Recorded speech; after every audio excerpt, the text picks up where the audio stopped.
সাইলেন্সারটা লাগাইয়া যদি আপনি বাইক চালান, আওয়াজ করেন, আপনার কইতে মজা লাগে। শব্দ দর্শন, শব্দে মানুষের জীবনে বাবা ক্ষতি করিয়া থাকে। আপনি মোবাইল চালাইতে সময় যদি বেশিরভাগ খানের মধ্যে যদি হেডব্যান্ডটা যদি লাগাইয়া চালায়, এটার থাকি আপনার ক্ষতি আছে। কম দিনে আপনার খানের ফাংশন কমি যাইব। কিছু বয়স হালার পরেও আপনি খানে কম শুনবা। খান আর চোখ দুইটা জিনিস না থাকলে মানুষ একবারে বেকার। হাত নাই, পাও নাই, কত সময় মানুষে দুনিয়ার জমিনে চলতে পারবো, কিন্তু খান গেলে কি মানুষে খালি খালুয়া কইয়া ডাকিবা, উভয় আছে না মঞ্চে? জি না, খালি খবর পান যদি খানে শুনে না, এক মানুষ বেটি দিত না, দিব না না, বাসি খালি বাসি বলবা না রে, খালুয়ার লাগে হুড়িয়ার না, কি দিয়ে বলতো দিবারি না। খান বুঝা নষ্ট করিও না, খান আল্লাহর এক নিয়ামত। চৌকে যদি দেখুন না, যত আপনার শরীর বালা থাকুক, যত আপনার শরীর বালা থাকুক, যত আপনার টাকা পয়সা থাকুক, চক্ষু নাই, বাইরে দুনিয়া অন্ধকার, আপনার দুনিয়ার জমিনে কোনো মানুষের ইজ্জত করতো নাই। আন্দা কইয়া আপনার ডাকিবা, আর খান না থাকলে খালুয়া কইয়া ডাকিবা। বাইরে বাইক চালাইতে যুবক চালাকা, আল্লাহ কে ওয়াস্তে বাইক চালাইতে আপনি কন্ট্রোলে চালাইন। একদিন অ্যাক্সিডেন্ট যদি হয়, ফাও যদি ভাঙ্গি যায়, হাত ভাঙ্গি যায়, সারা জীবন খান দিবে, আফসোস করবে, আর জোড়া লাগতো না। যদিও জোড়া লাগলে কিন্তু একটা আইট থাকবো, কিছু আপনার ফাও দেখা থাকবো, হাত দেখা থাকবো। আল্লাহর যে দাম, যে হাত আছে, ভাব আছে, এই শক্তি কিন্তু আপনার জীবনে আপনি আর বইটায় নাই। এর লাগি কন্ট্রোলে থাকো, লাইফ আছে, আপনার জীবনের মূল্য দেখবা, জীবনটা আপনার জীবন হিসাবে গ্রহণ করবা। এই জীবনটা আপনি অবহেলা করেন না জানি, দুনিয়ার জয় দিন বাঁচিয়া তাকিয়া মরতা, জীবনের প্রতি একটু খেয়াল করবা, শরীরের যত্ন করবা। আপনি অ্যাক্সিডেন্ট, মারাত্মক অ্যাক্সিডেন্ট দিয়ে মারা যাইতা। কিছুদিন আগে শুনলাম আমাদের করিমগঞ্জ ডিস্ট্রিক্টের যে কোনো এক জায়গায় একটা ছেলে টাকার সঙ্গে মুখামুখি সংঘর্ষ হইয়া ছেলেটা মারা গেল। খবরে প্রকাশ, সোশ্যাল মিডিয়াত দেখলাম, পরবর্তীতে খবর পাইলাম কিছু মানুষে কইলা বলে মরছে, আদায় পাইছি আমরা বলে কিতা বলে গ্রামে দি যখন যায় আমরা ধরাইয়া সারায় সাইড দিই, বুঝাইছো?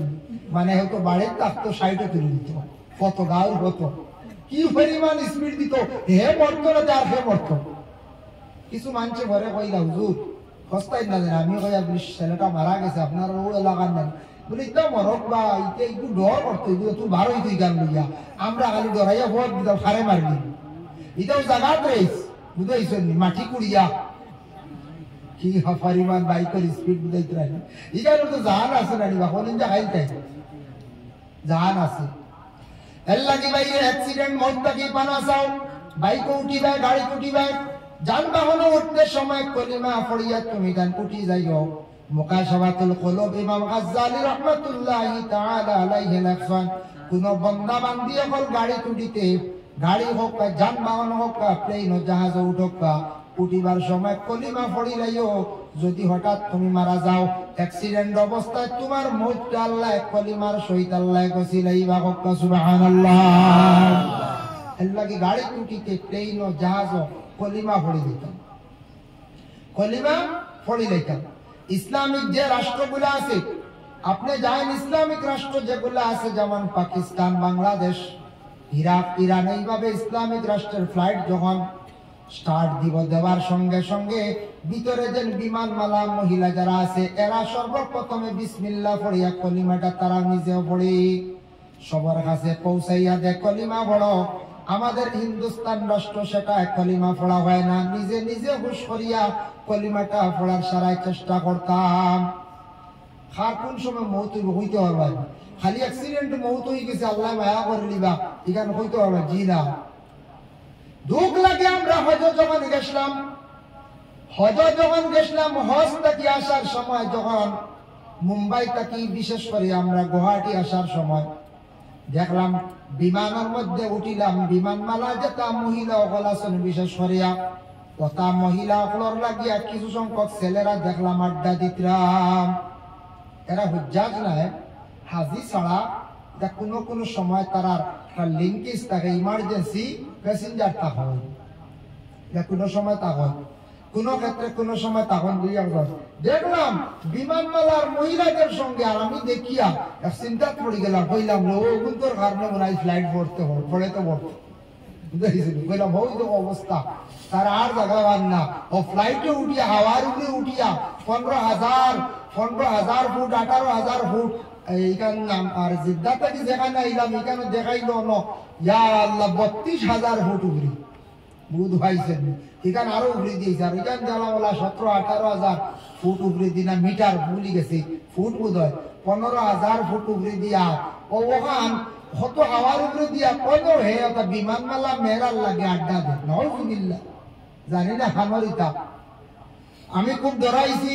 আর ফড়িলাম কইলাম আল্লাহ অগুন্তরে হেদায়েত নসিব করো ইয়া আল্লাহ। অগুন্তর কারণে যদি আল্লাহ দরিলায়, অগুন্তর কারণে যদি দরিলায় তারা গুনাহ করে, মহিলাদের লাগে হাসি ভর্তি আড্ডা দেন। আল্লাহ যদি দরিলে হয়তো বিমান অ্যাক্সিডেন্ট হয়ে যাইতে পারে। কিছুদিন আগে শুনছেন বলা কাজাকিস্তানে একটা ফ্লাইট ক্রাশ হয়েছে, প্রায় 30-32 জন মানুষ নিহত হয়ে গেছেন, যাত্রী নিহত হয়েছেন, বাকি সব আহত বাঁচিছেন।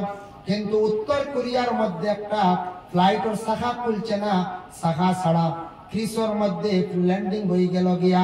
আর ওয়ালের লগে ধাক্কা খাইয়া 181 জনের মধ্যে 179 জন মানুষ মারা গেলাম। দেখলাম বিমান কোন সময় তার মেশিন খারাপ হয়ে যায়, ইঞ্জিন খারাপ হয়ে যায়, ও মাইক চালাইতে তার সেকেন্ড খারাপ হয়ে যেত। আর হয় না নিলাম বাড়িতে ইনভার্টার মেশিন এগুলো। ইনভার্টার যখন আমিও আনার পরে আমার 5-6 বছর হয়ে যায়, একদিন তাহলে ইনভার্টারে কাম করে না, তাদের জন্য ফিউজও গেছে গিয়ে ছোট বাটি ওগুলো লাগাইলাম, ও তো কাম হয়ে গেছে। 20 টাকার কারণে 7,000 টাকার মেশিন শেষ। এইগুলোর দাম মাত্র 20 টাকা। ও 20 টাকার ওপর না লাগাইলা 7,000 টাকার মেশিন শেষ। তো ফ্লাইট কোপা গাড়ি কোপা কোন সময় 50 টাকার জিনিস খারাপ হয়ে যাব, সে রাস্তা গাড়ি আটকে দিব। এটা মেশিনারি জিনিস আমরা তো বুঝিয়াম না, দোষার করতাম না আমরা অত জলদি যে মেশিন খারাপ হইল কি, গাড়িটা খারাপ হইল কি। এর জন্য আল্লাহর বান্দাগান ফ্লাইটে কাজ করছে না, চাক্কা বাহির হইছে না, একটা এয়ারপোর্টের মধ্যে গেতে ল্যান্ড করছে। ল্যান্ড করতে সময় তার বডির উপরে বহুত দ্রুত বেগে চলিয়া গেছে। যাইতে যাইতে গিয়া এয়ারপোর্টের দেওয়ালের মধ্যে ধাক্কা খাইলো, ধাক্কা খাইয়া এমন আগুন উঠিল, জ্বলা আরম্ভ হয়ে গেল। 179 জন যাত্রী সব মারা গেলাম। কেউ তো অ্যাক্সিডেন্ট না, মাঝে মধ্যে ইলা সব সময় তো না।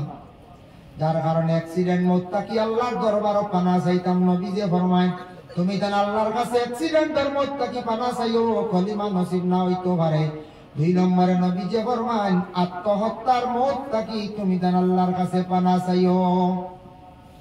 আত্মহত্যার মত মানে বিষ খাইয়া ফাঁস লাগিয়া বিভিন্ন প্রকারে গাড়ির সামনে পড়িয়া মরা, পানির মধ্যে কলসি বান্ধিয়া ডুবিয়া মরা। কেনে মানুষ মরণ কোন সময় দুঃখিত হইয়া মানুষ মারা যায়, গুসা করিয়া মারা যায়। ইলা যদি মরণ এরা কুফরি অবস্থা মৃত্যু বরণ করলো, ইমান লইয়া জমিন থাকি বিদায় হইছে না। এর কারণে আল্লাহর বান্দাগার আমরা এই দুনিয়ার জমিনের মধ্যে যতদিন থাকবো গুসা উঠিব বাইরে, কিন্তু ইলা মরা কেউ যাইতা না। যদি মরণ ইমান লইয়া বিদায় হইতা না, কিয়ামতের দিন আল্লাহ এই বান্দারে প্রশ্ন করবা, ও বান্দা তোমার শরীরের মধ্যে কিছু অঙ্গ নাই, এখানে প্রশ্নটা বইব না।